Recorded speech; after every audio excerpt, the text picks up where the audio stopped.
So when the body is disturbed with physical changes, stress, and it triggers the arising of memory, imagination, expectation, this is called emotional excitement, and that leads to mental proliferation.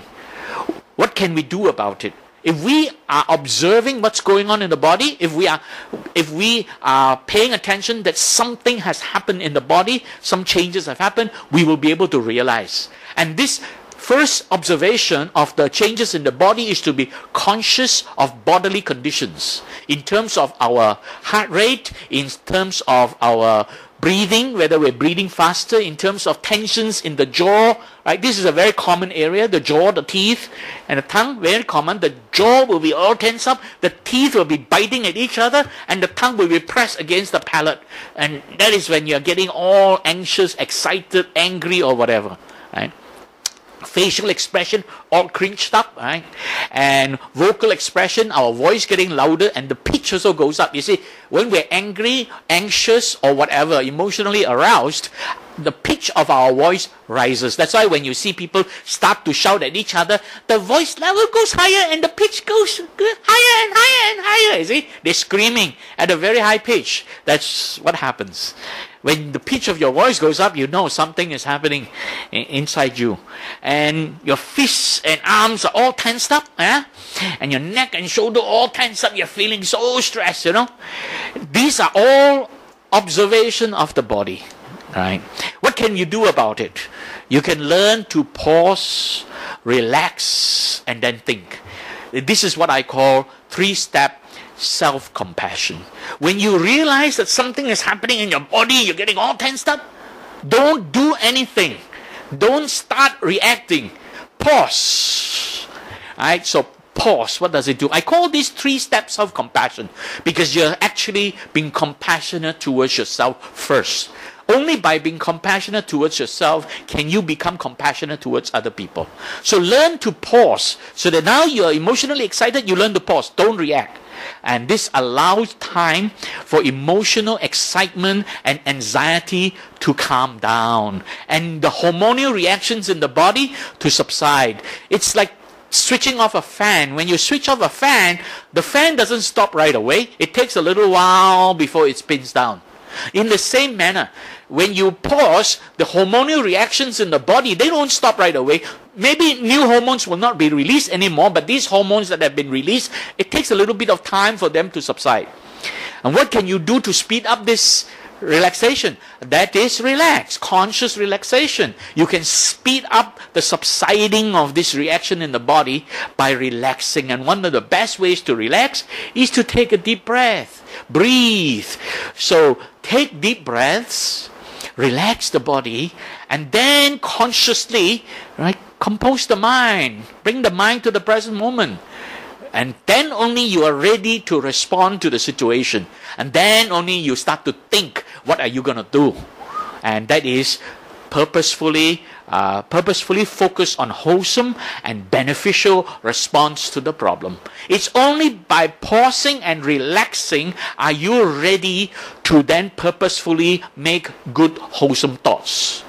And a lot of people think that they can react right away. No, we are not that good. When things arouse the emotion, the body is all excited, any reaction is emotional. You got to pause and relax, take a deep breath, compose, relax the body and compose the mind. Then only think about what can I do to make this situation better.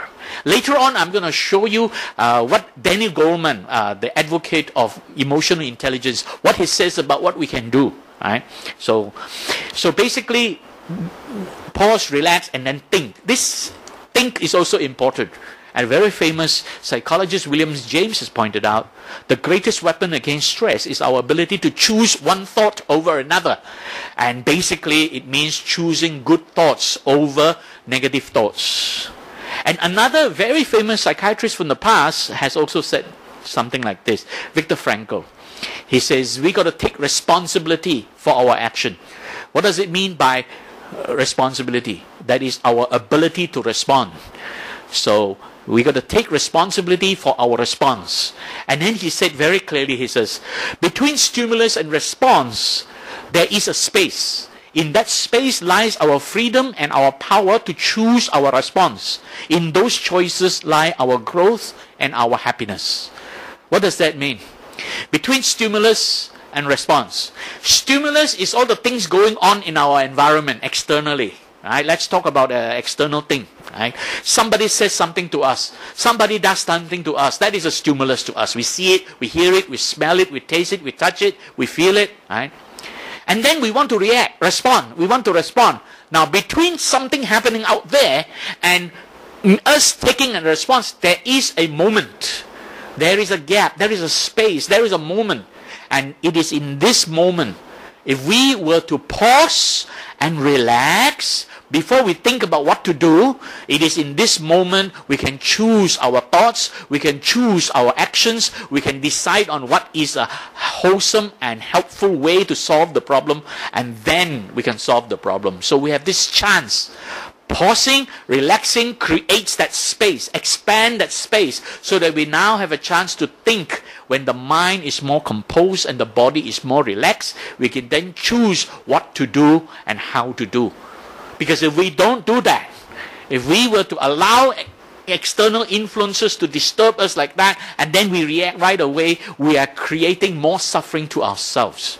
And the Buddha calls this self-affliction of mental suffering, where he pointed out in Dhammapada verse 42, he says, whatever harm one enemy may do to another, or one hater to another, it is one's own ill-directed emotions that inflict upon oneself a greater harm. That means if other people can hate us, other people can do things to hurt us, it is the way we interpret their actions, it's the way we think, emotional thoughts, right? It is these emotional thoughts that can do more harm to us if we don't calm our mind down before we think about it. So it's really here, ill-directed emotions. Again, emotion. Because this Dhammapada phrase referred to chitta, emotion. So it's mental proliferation from imagination, memory, expectation arising that leads us into these thinking traps.